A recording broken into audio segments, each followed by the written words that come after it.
Attention, 3, 2, 1, on papote.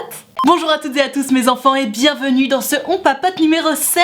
Merci d'être toujours aussi nombreux à participer quand je vous demande de me poser des questions pour les On Papote. Je vois que tout le monde aime ce concept et moi la première, donc trop cool. Au cas où tu débarques et tu ne connaîtrais pas ma chaîne ou ce concept, ou les deux, je vous ai demandé à toutes et à tous sur Instagram dans une boîte à questions, afin de faire en sorte que les histoires soient très courtes, de me poser vos questions par rapport à l'amour, à l'amitié, à la confiance en soi, à moi même si vous voulez. Et moi je vais essayer d'y répondre en vidéo et de façon un petit peu plus rapide que d'habitude parce que c'est vrai que j'ai la parlotte facile. Donc ça va vite, on va parler de plein de choses différentes, alors c'est parti. Allez, on démarre avec un classique de chez Classique. C'est Gertrude qui me dit « Je crush sur un ami, il n'en sait rien. Si je lui dis, j'ai peur qu'il s'éloigne. » Alors, mes enfants, je vais aller vite sur cette histoire parce que j'en parle tellement, notamment en ce moment d'ailleurs. Ma Gertrude, si tu crushes sur un ami, c'est que par définition, tu n'es pas l'ami de cette personne parce que tu espères plus. Donc ton crush, peut-être qu'il ou elle est ton ami. En revanche, toi, t'es pas son ami puisque tu espères plus. Donc potentiellement, imaginons, ton crush sur quelqu'un d'autre, bah il y aura conflit d'intérêt. Donc je me doute bien que parce que tu es une belle personne, honnête et droite, si jamais ton crush sur quelqu'un d'autre, tu feras en sorte de bien le ou la conseiller, même s'il y a conflit d'intérêt et même si ça va à l'encontre de ton intérêt. Malgré tout, les gars, les meufs, il faut arrêter ce délire de se dire oh, je suis en crush sur mon ou ma meilleure amie, ou alors je suis en crush sur un pote, mais je veux surtout pas lui dire parce que je veux pas briser notre lien. Il n'y a pas de lien à briser. En fait, si ce lien est aussi important à tes yeux, c'est pas parce que l'amitié est particulièrement extraordinaire. Ce lien est hyper important à tes yeux parce que t'es love. Et en entendant ça, je sais qu'il y en a plein qui vont dire mais non, mais n'importe quoi. Moi, avec mon crush, on a une relation très particulière et c'est notre amitié qui est folle. C'est pas seulement le fait que je sois love, je te promets que si. Et pour te le prouver, simplement, réfléchis à ta relation avec ton ou ta meilleure amie sur le ou laquelle tu n'es pas en crush. Si c'est ton ou ta meilleure amie, c'est que vous avez une relation importante, profonde. Pour autant, t'as pas le cœur qui bat à la chamade quand ton ou ta meilleure amie t'envoie un texto. Pour autant, t'as pas non plus envie d'aller te jeter par la fenêtre parce que t'as loupé un appel de ton ou ta meilleure amie. On est d'accord? Et pour autant, tu vas pas non plus débarquer à 4h du matin en soirée chez ton ou ta meilleure amie parce qu'il ou elle t'a appelé comme ça en te disant oh vas-y viens, ça va être trop cool. Très simplement parce que ton meilleur pote ou ta meilleure pote, si il ou elle t'appelle à 4h du matin, tu dis t'es sérieux gros? Je suis en train de dormir là en fait. Si tu voulais que je vienne en soirée avec toi, la prochaine fois bah tu me préviens avant hein. Allez bisous, amuse-toi bien, à demain. Ciao. Alors que si c'est ton crush, qu'est-ce que tu fais? Tu cours. Très simplement parce que l'amour rend aveugle et dans ces moments-là, on oublie complètement de se respecter, on n'a pas du tout conscience qu'on est un second choix et on se compromet parce que c'est pas bien de faire ça. Bref, je m'égare. Ma Gertrude, j'entends que tu sois en crush sur ton pote et j'entends que tu aies peur du fait que ce soit non réciproque parce que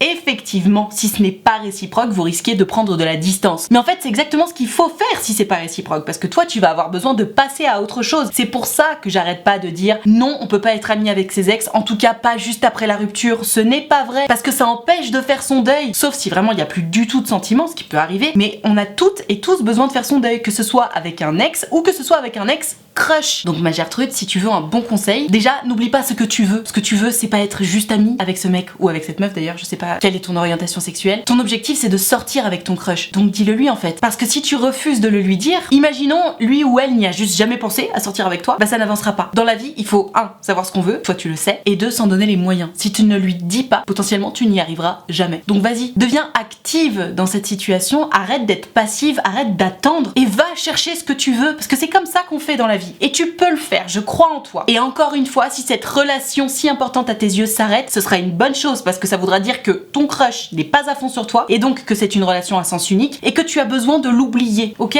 Courage. Aïe aïe aïe, le genre de situation dans laquelle tout le monde connaît mon avis, je ne sais même pas pourquoi on continue de me poser cette question, je te la lis. Mon crush habite super loin, on ne s'est jamais vu, il devient distant, je fais quoi? Les gars, les meufs, vraiment, il faut arrêter de me poser ce genre de questions. Très simplement parce que si tu connais mes vidéos, tu sais que déjà pour moi, les relations à distance, c'est quand même compliqué. J'irai pas jusqu'à dire que c'est un nid à emmerde parce que si on est à distance et qu'on sait que dans 3, 6, allez, 9 mois, on va habiter ensemble ou au moins dans la même ville, ok, on peut tenir si la relation et l'amour qui nous lie est suffisamment fort, c'est envisageable. Mais pourquoi, au grand pourquoi, mes enfants, continuez-vous de trouver des crushs qui habitent loin et que vous n'avez jamais rencontrés? Est-ce qu'on remet le disque du de toute façon, si tu n'as pas rencontré cette personne, tu ne peux pas être amoureux ou amoureuse de cette personne? Très simplement parce que l'amour, ça se bâtit au quotidien. Ça se bâtit en vivant des choses ensemble. Et il faut vraiment arrêter de croire que des conversations en visio, ou pire, des conversations par message, ça permet de connaître l'autre. Ok, on se donne des informations l'un sur l'autre, mais pour connaître vraiment quelqu'un, et il n'y a plus du tout luminosité, merci la Creuse, il faut passer des moments avec cette personne. Parce que par message ou par visio, évidemment que tu te montres sous ton meilleur jour et puis c'est facile, tu décides quand est-ce que tu écris, tu décides quand est-ce que vous vous appelez, etc. C'est facile de se montrer sous son meilleur jour. Comment on apprend à connaître vraiment les gens? C'est dans des situations dans lesquelles l'un ou l'autre va un petit peu perdre le contrôle, ces fameux moments où tu sais, on s'énerve un petit peu pour rien et tout, parce que ça fait partie de l'être humain. Et finalement, il y a trop de lumière, mon dieu. Donc ma Gertrude, ton crush, il habite loin et tu l'as jamais rencontré, tu fais quoi? Tu l'oublies, évidemment, et trouve quelqu'un qui est près de toi. Tu sais, moi je dis ça, c'est dans ton intérêt en fait, parce que de toute évidence, moi ça va pas m'empêcher de dormir si ton crush il est pas là et que tu l'as jamais rencontré. Et on se rajoute encore de la luminosité. C'est uniquement dans ton intérêt pur et simple d'avoir ton crush qui habite dans la même ville que toi et qui, si un jour vous sortez ensemble par bonheur, sera présent pour toi au quotidien en fait. Pourquoi se mettre des bâtons dans les roues en allant se chercher un crush à l'autre bout du monde qu'on n'a jamais vu? Les gars, les meufs, pensons pragmatique. Si tu cherches un crush, cherche-le autour de toi. Alors attention, pas trop près. Dans ta classe ou au boulot, c'est jamais une très bonne idée parce qu'il faut toujours quand même penser au cas où si ça foire, etc. T'as pas envie d'avoir ton ex sous le nez toute la journée. Mais voilà, fais au moins en sorte que ton crush habite ne serait-ce que dans le même département. Voilà, juste le même département, tu vois, c'est pas mal déjà. Ok? Donc en tout cas, dans ton cas, ma Gertrude, next. Aïe aïe aïe, l'erreur de débutant si je puis dire. J'ai quitté mon ex à cause de ses amis toxiques et j'aimerais qu'il voit qu'ils sont nocifs. Que faire? Alors ma Gertrude, ce genre de situation c'est très très délicat. Très simplement parce que tu as été dans une relation dans laquelle tu t'es retrouvée un peu obligée de quitter ton mec pour le faire réagir. Sauf que quitter quelqu'un pour le faire réagir, ce n'est jamais, au grand jamais, la solution. Si tu veux faire réagir quelqu'un, tu peux lui en parler, tu peux lui poser des questions, tu peux lui demander de réfléchir à certaines choses, mais quitter quelqu'un pour le ou la faire réagir, ça s'apparente plus ou moins à un ultimatum, à une sorte de chantage affectif, et ce n'est pas bon. Parce que bien que toi tu estimes que ses amis sont toxiques, de toute évidence si ce sont ses amis à lui, c'est que lui estime qu'ils ne sont pas du tout toxiques. Et d'ailleurs j'aimerais quand même te demander qu'est-ce qui te permet de penser qu'ils sont toxiques? Parce que je le rappelle au cas où, la définition d'une amitié toxique, c'est marrant, j'ai fait un reels là-dessus aujourd'hui sur Insta, c'est une relation dans laquelle il y a un déséquilibre. Ça va être quelqu'un pour qui tu vas être toujours là, et cette personne ne sera jamais là pour toi en retour. Exemple typique, toi t'es toujours là pour écouter ses histoires, tu prends beaucoup de temps et d'énergie pour en parler, pour en discuter, pour le conseiller, et en retour quand c'est toi qui as un problème, on n'a jamais le temps, ou alors ah mais ça va, on s'en fout. Ça va être aussi quelqu'un qui va être humiliant régulièrement, qui va te rabaisser constamment, et ça peut être plus ou moins léger, mais dans tous les cas ce qui est sûr c'est que dans une amitié toxique, on se sent mal par rapport à l'autre. On sait pas trop pourquoi, c'est toujours très insidieux, mais il y a des choses qui vont pas. Ça c'est une amitié toxique. À la lumière de cette définition, est-ce que tu penses toujours déjà que les amis de ton ex, du coup, sont toxiques? Maintenant, encore une fois, même si c'est ton avis et même si tu as raison, tu ne peux pas décider à la place des autres. Que ce soit ton mec, que ce soit tes amis, que ce soit tes parents, ta famille, tu ne peux pas décider à la place des autres. Tu peux leur donner ton avis, tu peux les conseiller, mais on ne peut jamais forcer les gens à faire quelque chose. Et là, bien que ton intention soit louable entre guillemets, tu penses qu'ils sont toxiques, donc tu t'es dit allez, je vais le faire réagir, je vais le quitter en lui expliquant que c'est à cause de ses amis toxiques, comme ça il va s'en débarrasser, il va revenir. Mais en fait, non, parce que ça, c'est déjà un comportement toxique en fait. Ça s'apparente à du chantage affectif et ce n'est pas bon du tout. Donc ma Gertrude, que faire? Si tu l'aimes ce garçon, je te conseille d'aller le voir en lui disant que t'es désolée, que t'as été trop conne de faire ça, que tu pensais bien faire et que tu t'es rendu compte qu'en fait c'était pas du tout la solution. Donc si tu l'aimes vraiment, tu te remets avec lui. Maintenant si tu l'aimes pas, bon bah ciao. En revanche, je pense que tu peux lui dire que c'était une tentative très maladroite de ta part pour lui faire comprendre que tu es absolument convaincu que ses amis sont toxiques et que pour le coup t'aimerais vraiment en parler, t'aimerais vraiment qu'il y réfléchisse et là tu verras ce qui se passe. Mais encore une fois, tu ne peux pas décider à sa place et tu sais, il y a certaines leçons de vie qu'il faut se prendre dans la gueule. Et c'est pas parce que tu lui diras qu'il s'en rendra compte plus vite. Peut-être qu'il a besoin d'aller au bout de cette histoire d'amitié, j'en sais rien. Mais voilà, en tout cas t'as mon avis là-dessus. Toi qui regardes cette vidéo, n'hésite pas à dire à Gertrude ce que t'en penses, parce que tu sois d'accord avec moi ou pas du tout d'accord, c'est toujours un plaisir pour moi d'avoir des avis différents. Reste juste tolérant et bienveillant parce que c'est la base. Mais voilà, n'hésitez pas à donner vos conseils à Gertrude parce que je pense qu'elle en aura besoin. Oh waouh, Alphonse, il est pas dans la meilleure des situations là. Que faire si je tombe amoureux de la meilleure amie de ma copine? Oh là là, c'est tellement le pire cauchemar en plus pour une meuf, sans doute pour un mec aussi d'ailleurs. Tu sais, je pense qu'on l'a toutes vécu d'avoir cette meilleure amie qu'on trouve tellement belle et tellement intelligente et tellement rayonnante. Et forcément, on a un très bon avis sur notre meilleure amie parce que c'est notre meilleure amie, donc on l'aime et on la trouve géniale. Et le délire de je suis en couple, je suis amoureuse de mon amoureux et mon amoureux tombe amoureux de ma meilleure amie. Oh, quel enfer. Alors, mon Alphonse, on va pas non plus te blâmer parce que les sentiments amoureux, ce ne sont pas des choses qui se commandent. T'es tombé amoureux de la meilleure amie de ta meuf, c'est comme ça arrive. Dans un premier temps, de toute évidence, il faut quitter ta copine. Si tu es amoureux de quelqu'un d'autre, encore pire de sa meilleure amie, il faut la quitter. Je sais pas trop ce que je pense de la suite de l'histoire. Est-ce qu'il faut lui dire clairement à ta copine que tu es tombé amoureux de sa meilleure amie ou pas? Est-ce qu'il faut d'abord en parler à sa meilleure amie dans le dos de celle qui sera du coup ton ex? Je sais pas trop, honnêtement, fais comme tu sens. Mais ce qui est sûr, c'est que si tu es tombé amoureux de sa meilleure amie, j'imagine que t'as envie de sortir avec cette fille. Et je sais que beaucoup de personnes ne sont pas forcément d'accord avec moi par rapport à ça, mais je pars vraiment du principe que si vous êtes amoureux, s'il y a une histoire à faire, imaginons la meilleure amie c'est réciproque, genre elle est love de toi aussi, malheureusement bah ta copine actuelle elle passe un peu au plan derrière et même si ça va lui faire mal, vous n'avez pas de permission à lui demander pour sortir ensemble. Malgré tout, comme j'ai l'habitude de le dire, c'est pas parce qu'il n'y a pas de permission à demander qu'il faut en oublier le tact et les bonnes manières. On va se rajouter un peu de lumière parce que c'est un peu tristoun, on ne peut plus. Très bien. Cette jeune femme qui actuellement est ta copine, qu'on appellera Gertrude, j'imagine qu'elle a des sentiments pour toi, qu'elle est sincère avec toi, donc je pense qu'il faut quand même l'aménager. Donc c'est pour ça que je te disais déjà, sois honnête, sois sincère, juste quitte-la. Si tu es amoureux d'une autre femme et que vous êtes dans une relation exclusive, hein, bien sûr, si vous êtes en couple libre, faites-vous plaisir, mais j'imagine que c'est pas le cas, sinon tu m'aurais pas posé la question. Donc premier point, Alphonse, quitte ta copine et peut-être que pour le coup tu peux avoir l'honnêteté de lui dire que tu as des sentiments pour une autre femme, qu'on appellera Germaine. T'es peut-être pas obligé de lui donner l'identité de Germaine, pour le coup. Peut-être que dans un premier temps tu peux en discuter avec Germaine. Dans tous les cas ça va finir par se savoir parce que si Germaine te dit non, elle ira tout dire à Gertrude. Et si Germaine te dit oui, bah de toute façon il va falloir finir par le dire à Gertrude. Mais voilà, que faire mon Alphonse, évidemment, hein, dans un premier temps, abrège les souffrances de Gertrude, dis-lui la vérité et puis délivre-la de ton emprise sur elle entre guillemets parce que ça va pas être facile pour elle, il y a quelque chose d'assez humiliant, tu sais, ton amoureux qui part avec ta meilleure amie, donc fais en sorte de faire les choses proprement, sincèrement, avec tact et puis j'espère que tout le monde s'en remettra.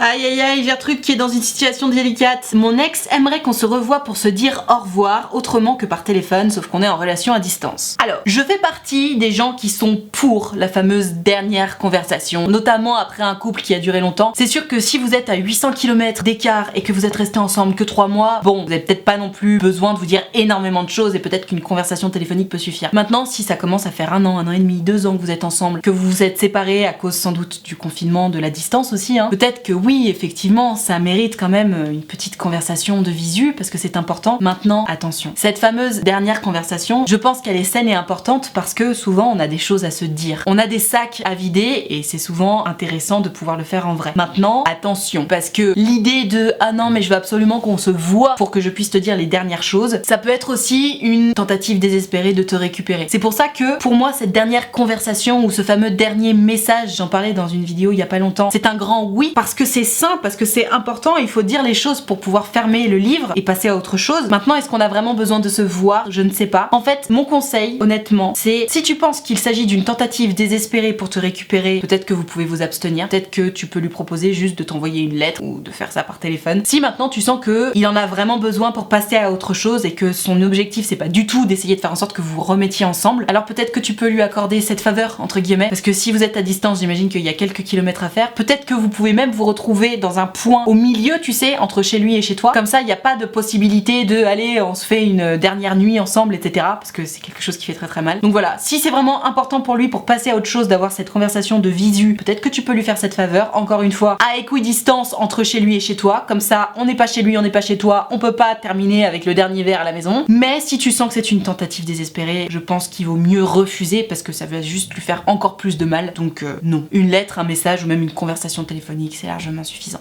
Question un peu spéciale. Avec ma crush, on est en période d'essai. Comment finir en couple avec elle? Mais alors, il y a un truc que je comprends pas dans cette nouvelle génération. Je suis désolée, hein, c'est une phrase de mamie, mais les gars, qu'est-ce que c'est cette histoire de pré-couple, de période d'essai? Mais enfin, je sais pas, tu commences à fréquenter quelqu'un, tu vois si ça se passe bien, et puis au bout d'un moment, l'un comme l'autre, on a envie de mettre des mots sur ce qui se passe, et on finit par appeler ça un couple. Alors qu'on le fasse depuis le premier jour ou qu'on le fasse au bout de 3 semaines, ok, pas de problème. Mais ce délire de période d'essai, je trouve ça un peu bizarre. Genre, on n'est pas dans un taf, quoi. On parle d'histoire d'amour, de sentiments. Qu'est-ce que c'est que cette histoire de période d'essai? Et surtout, le pire, c'est que tu me poses la question de comment finir en couple avec elle, alors que, en réalité, la seule façon de finir en couple avec cette personne, c'est que tu te comportes naturellement, qu'elle se comporte naturellement, et si vous vous plaisez mutuellement, bah vous terminez en couple en fait. Donc, il n'y a pas de recette magique, ma Gertrude. Si tu veux finir en couple avec cette fille-là, déjà commence par t'imposer, parce que de toute évidence, cette période d'essai, elle ne te convient pas. Tu te sens en insécurité affective et ça ne te va pas. Donc, commence par te poser la question de est-ce que ça me convient, au lieu de tout le temps te poser la question de comment faire pour lui convenir. Parce que là, clairement, la situation elle te convient pas. Explique-lui à ta copine Germaine que la période d'essai c'est juste pas fait pour toi. Toi, tu as besoin de te sentir en sécurité affective, donc est-ce qu'on est en couple, oui ou non? Et sa période d'essai, elle peut se la mettre dans le cul. Tu as besoin de stabilité. Et d'ailleurs, c'est pas parce que vous vous dites que oui, vous êtes en couple, et donc toi en plus, ça va te rassurer, que derrière, si elle a besoin de quitter ce couple parce qu'elle ne s'y sent pas bien, elle ne peut pas provoquer une rupture. C'est juste que ces délires de période d'essai là, c'est bon, ça suffit. J'entends que certaines personnes puissent avoir peur de l'engagement, mais alors dans ce cas-là, sois précis dès le départ, explique que tu as peur de l'engagement, que t'es pas à l'aise avec ça, et la personne en face, elle a conscience des termes du contrat, elle s'adapte. Là, vous êtes en période d'essai, donc ça veut dire que oui, je veux me mettre en couple, mais peut-être que je me sens pas encore assez prête, donc j'ai envie de voir comment ça se passe, etc. Oh.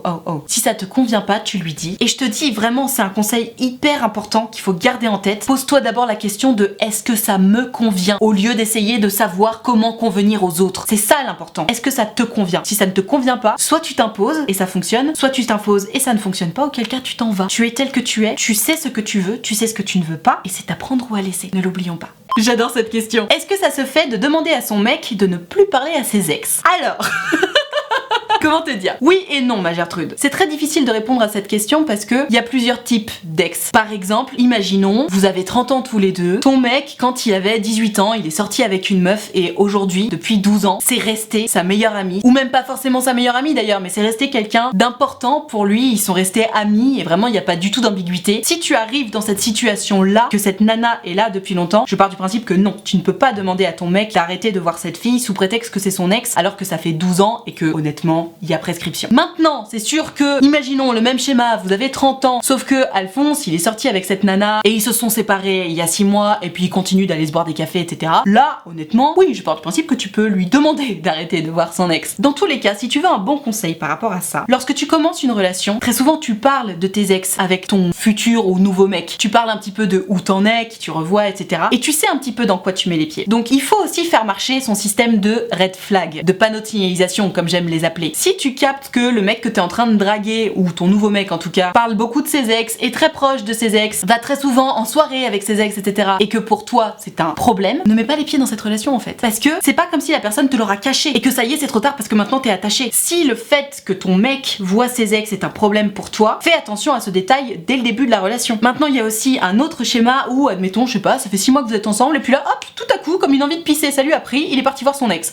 Ça, je pense que ça mérite une petite remise en question, une petite conversation pour remettre l'église au milieu du village. Parce que en fait, ça fait 6 mois qu'on est ensemble, d'où tu vas voir ton ex. Qu'est-ce que vous allez faire? Vous allez vous rappeler le bon vieux temps? Non, en fait, c'est pas comme ça qu'on fait. Oui, évidemment, c'est toujours très sexy de revoir ses ex. Oui, évidemment, c'est toujours très sexy, ne serait-ce que d'avoir de leurs nouvelles. Mais je n'arrête pas de le dire, les ex, c'est des nids à emmerde. C'est des nids à emmerde parce que ça rappelle les bons souvenirs. Par définition, puisqu'on est sorti avec eux, on les trouve beaux, intéressants, attirants, sexy. Donc on a envie de les ken. Ça crée de la jalousie chez notre partenaire. Enfin bref, ça fout la merde dans ton couple. Donc juste, les ex égale nids à emmerde. Donc est-ce que ça se fait de demander à son mec d'arrêter de voir ses ex? Comme je te l'expliquais, ça dépend du contexte. Si ce sont des ex qui datent d'il y a pas très longtemps, oui, clairement. Maintenant, si ce sont des ex pour lesquels il y a entre guillemets prescription, comme je te disais, je pense que non. D'autant plus si la personne était déjà là dans sa vie avant ton arrivée. Je trouve que c'est un très bon curseur. Si ton mec était ami avec cette personne avant ton arrivée dans sa vie, alors je pense que tu peux trop rien dire. Maintenant, si ton mec commence à faire ami-ami avec son ex alors que vous êtes déjà ensemble depuis un moment, je pense que tu peux mettre ton veto. Toi qui regardes cette vidéo, n'hésite pas à me dire ce que t'en penses. Peut-être que t'es pas du tout d'accord avec moi, mais moi je suis assez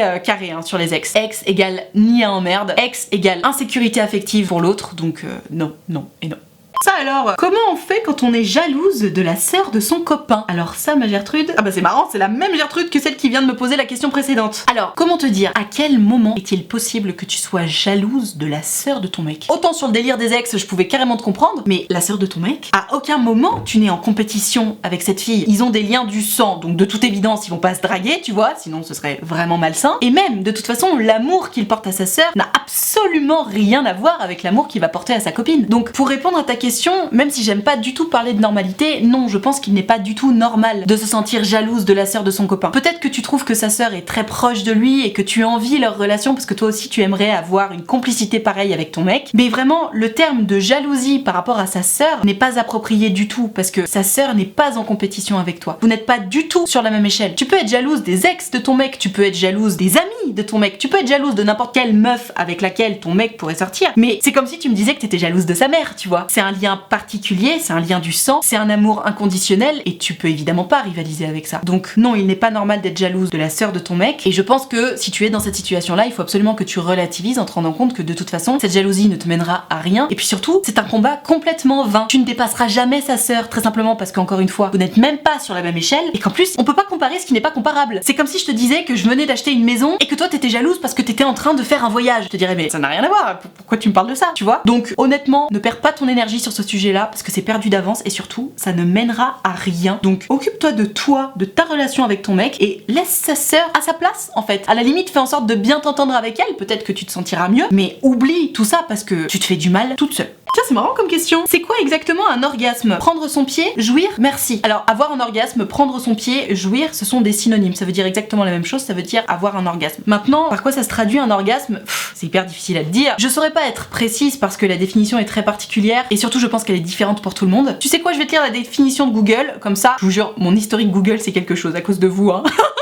Quelle est la sensation quand on jouit? Ça te va? La femme peut savoir qu'elle a eu un orgasme quand elle ressent la sensation de relâchement qui suit la tension sexuelle. Elle peut aussi crier, mais ce n'est pas forcément le cas. En ce qui concerne l'homme, c'est un peu plus net. C'est une sensation qu'il expérimente juste avant l'éjaculation. Ouais, bon, ok, c'est que de la merde parce que de toute façon, éjaculation, ça veut même pas forcément dire orgasme. Donc, tout ce que je peux te dire par rapport à l'orgasme, c'est que quand t'en as un, tu sais que t'en as eu un. Y a pas de ah, peut-être que c'était un orgasme. Non, tu le sais. Ça te prend dans tout le corps, c'est très agréable. Et après, généralement, t'as besoin quand même d'une petite pause pour recommencer, si tant est que t'es encore en vie, parce qu'en principe, ça te stop. Voilà, j'espère que j'aurai répondu à ta question, ma chère traite. Voilà, sur cette question très intéressante, on va s'arrêter là pour ce On Papote numéro 7. J'espère que ça t'a plu, j'espère que ça t'a intéressé, j'espère aussi que ça t'a appris des choses. En tout cas, si t'as kiffé, n'hésite pas à mettre un pouce bleu, c'est vraiment important pour moi parce que ça me permet de savoir que t'as kiffé. Et puis ça soutient mon boulot, donc vas-y, fais-toi plaisir. Tu peux aussi t'abonner à cette chaîne YouTube, d'ailleurs, tu cliques sur le bouton s'abonner. Si t'aimes les notifications, tu peux cliquer sur la cloche, comme ça tu louperas aucune de mes prochaines vidéos. Au passage, si jamais j'en sors une tous les lundis, mercredis et vendredis à 18h, facile à retenir. Si, comme toutes les Gertrude et les Alphonse de cette vidéo, tu veux pouvoir participer aux prochaines vidéos, tu l'auras compris, c'est sur Instagram que ça se passe, donc tu n'as qu'à venir me suivre et surtout il faut que tu regardes mes stories parce que c'est dans mes stories que je précise à quel moment je suis en train de préparer une vidéo. Je précise aussi le sujet de ma vidéo et c'est à ce moment-là qu'il faut m'envoyer ton histoire par message privé. Donc je t'attends dès à présent sur Instagram. Et alors si t'es pas très branché Instagram mais que t'as quand même envie de discuter avec moi en direct de ton histoire d'amour, d'amitié, de confiance en toi, de ce que tu veux, figure-toi que c'est possible. J'ai créé un site internet qui s'appelle utilefutile.fr sur lequel tu peux prendre rendez-vous avec moi. Tu peux choisir de prendre un rendez-vous de 20 minutes ou de 45 minutes et tu peux choisir de me raconter tout ça à l'écrit, au téléphone ou en visio, selon ce qui te met le plus à l'aise parce que c'est vraiment très important. En tout cas, si t'as envie de prendre rendez-vous mais que t'oses pas, que t'as peur ou quoi que ce soit, surtout n'aie pas peur. Déjà, c'est une bonne façon de sortir de sa zone de confort. Et puis surtout, c'est toujours un grand plaisir pour moi de vous avoir en direct, de discuter avec vous, de chercher des solutions à vos problèmes. Donc surtout, tu n'hésites pas. Utilefutile.fr, le lien est dans la barre de description. Je te rappelle également que l'option de souscription payante à ma chaîne YouTube est activée. Ce sont les abonnés de Diamant, tu le sais depuis le temps, ils sont là pour me soutenir. C'est la raison pour laquelle il y a une cotisation de 5 € par mois ou plus d'ailleurs si tu veux et que tu peux, n'hésite pas. Et moi, pour les remercier de tout ce soutien, je leur ai créé un groupe Facebook dans lequel on discute tous ensemble, je leur fais régulièrement des lives Facebook exclusifs rien que pour eux, et tu l'auras compris, tout le monde est très gentil, très accueillant, très bienveillant, donc pareil, si t'as envie de venir les rejoindre mais que t'oses pas ou que t'as peur ou quoi que ce soit, surtout tu n'hésites pas, tu seras forcément bien accueilli parce que c'est la règle d'or des abonnés de Diamant. Tout ceci étant dit, merci infiniment d'avoir suivi cette vidéo en entier, et moi en attendant la prochaine vidéo, je te fais des très gros bisous. Ciao.